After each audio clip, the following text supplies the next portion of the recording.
Hello my lovely student, welcome back to my channel shape your study. ये भी बहुत ही recommended video है। कल आपका एग्जाम है, all the best for exam. कुछ एमसीक्यूज है, लास्ट ईयर का क्वेश्चन पेपर है और लास्ट में इस वीडियो के एक अनाउंसमेंट है। आप उसको फॉलो करेंगे तो डेफिनेटली और भी सोर्सेस आपको मिलेंगे। तो without any further delay let's start the video. सबसे पहला होता है कि ये हम लोगों का लास्ट ईयर का पेपर, मतलब 2018 का पेपर है ये, ठीक है। 2018 का पेपर है। वहाँ पे बैंकिंग एंड इंश्योरेंस का एक तरीके का सैम्पल पेपर की तरह ही मैं इसको करा दे रही हूँ, जितने भी एमसीक्यूज हैं। The rate of interest on cash credit account is less than overdraft interest rate.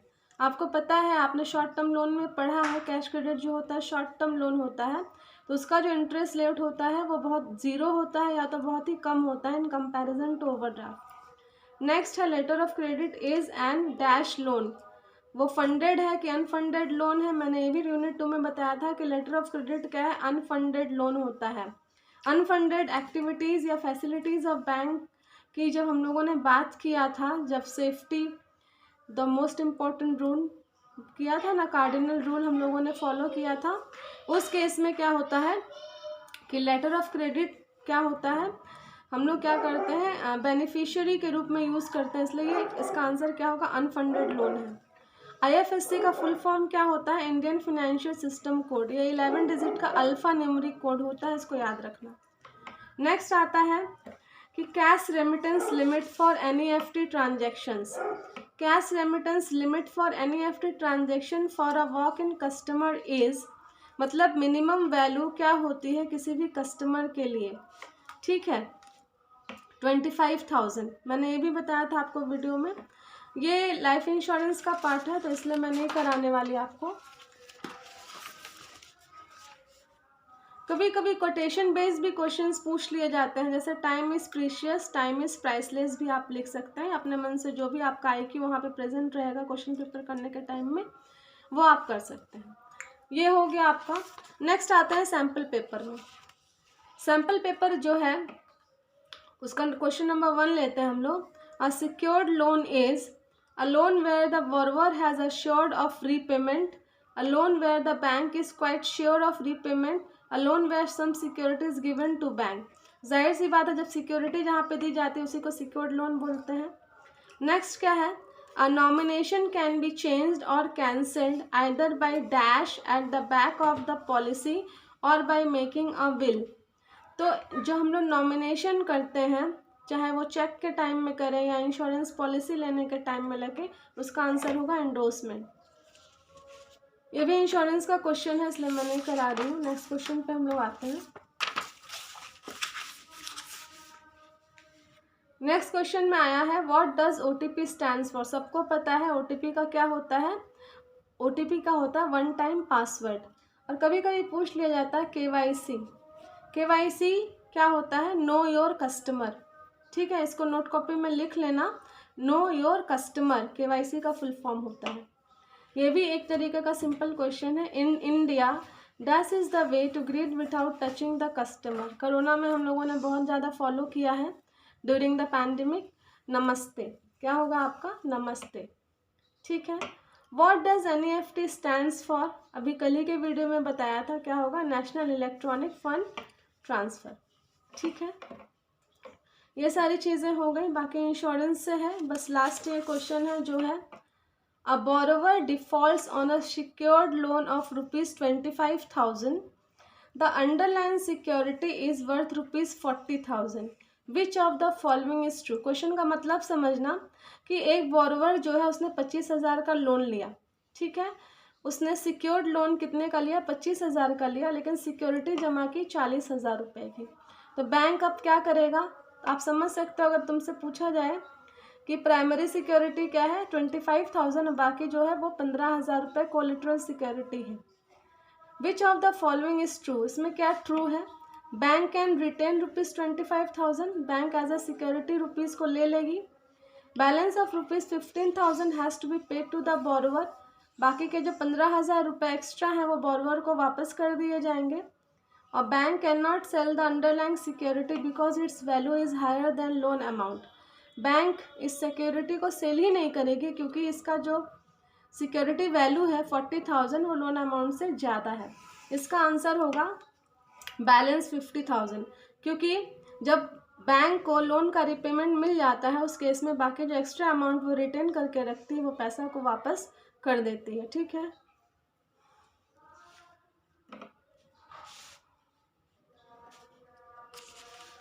कुछ ये क्वेश्चन है। Name the instrument named in negotiable instrument act. Name the instruments named in negotiable instrument act. 3 मैंने बताया था आपको, क्या क्या था? प्रोमिसरी नोट बताया था ना, बिल ऑफ एक्सचेंज बताया था, और क्या बताया था? Demand draft. ठीक है,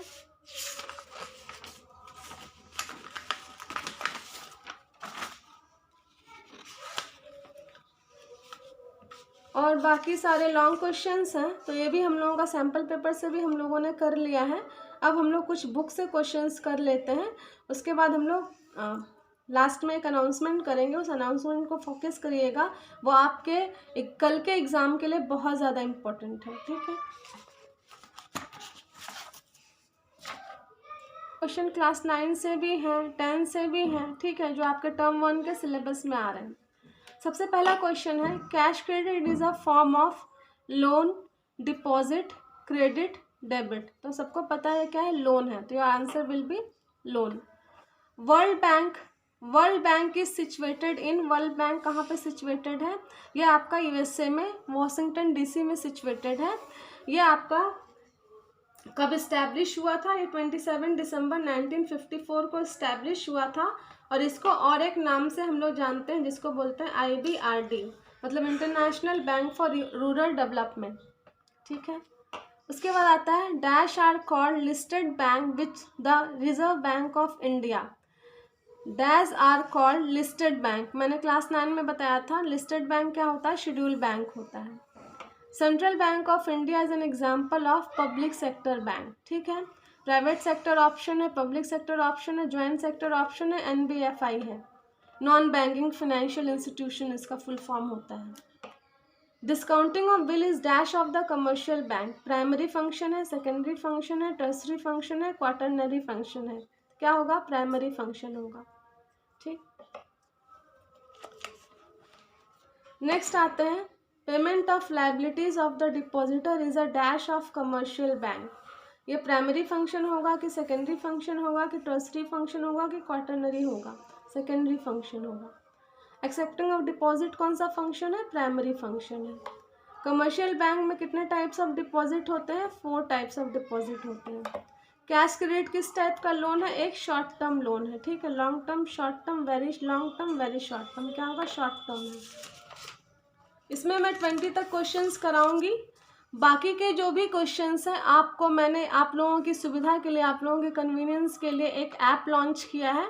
उस ऐप को डाउनलोड करिएगा। डाउनलोड करने के बाद उस ऐप का जो लिंक है वो डिस्क्रिप्शन बॉक्स में मिल जाएगा, और 8 बजे से 9 बजे के बीच में आधे घंटे की लाइव क्लास वहाँ पे मैं ऑर्गेनाइज करूँगी।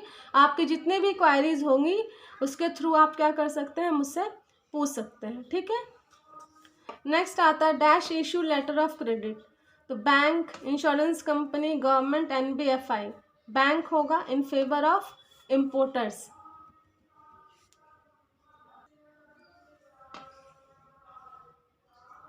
In the dash deposit account, money can be deposited as many times as possible and withdrawal of cash is also permissible as much as possible। मतलब यहाँ पे कि आप डिपॉजिट तो एनी टाइम कर सकते हैं, लेकिन यहाँ पे कैश विड्रॉल की सुविधा थोड़ी उनको परमिट लेके करनी पड़ती है, वो करंट अकाउंट में होता है। नेक्स्ट है dash deposit account is open by an individual और organisation for long term savings. तो क्या होगा? ये फिक्स्ड होगा। Cash credit is allowed for dash of times, बहुत बार बोल दिया है, शॉर्ट पीरियड ऑफ टाइम। ये क्या होता है? शॉर्ट टर्म लोन होता है, सॉरी, लेकिन ये लॉन्ग पीरियड के लिए भी हो सकता है। लॉन्ग पीरियड का मतलब होता है 1 ईयर से 3 ईयर्स के बीच में। नंबर ऑफ शेड्यूल बैंक कितना है? 224 है। नंबर ऑफ नेशनलाइज बैंक कितना है? 28 है। सेंट्रल बैंक ऑफ इंडिया क्या है आपका? रिजर्व बैंक ऑफ इंडिया है ना। द लार्जेस्ट कमर्शियल बैंक क्या है? State bank of India. Banking service is a क्या है हम लोगों का? फिनेंशियल सर्विस होता है। Which of the following is an industrial bank? Industrial bank कौन सा है? UBI, RBI, SBI, IDBI. तो क्या होगा आपका आईडीबीआई। लास्ट क्वेश्चन है, which of the following bank help in foreign trade? तो यहाँ पे जो एग्जिम बैंक होता है वो फॉरेन ट्रेड में हेल्प करता है। एग्जिम बैंक का फुल फॉर्म होता है इम्पोर्ट एंड एक्सपोर्ट बैंक।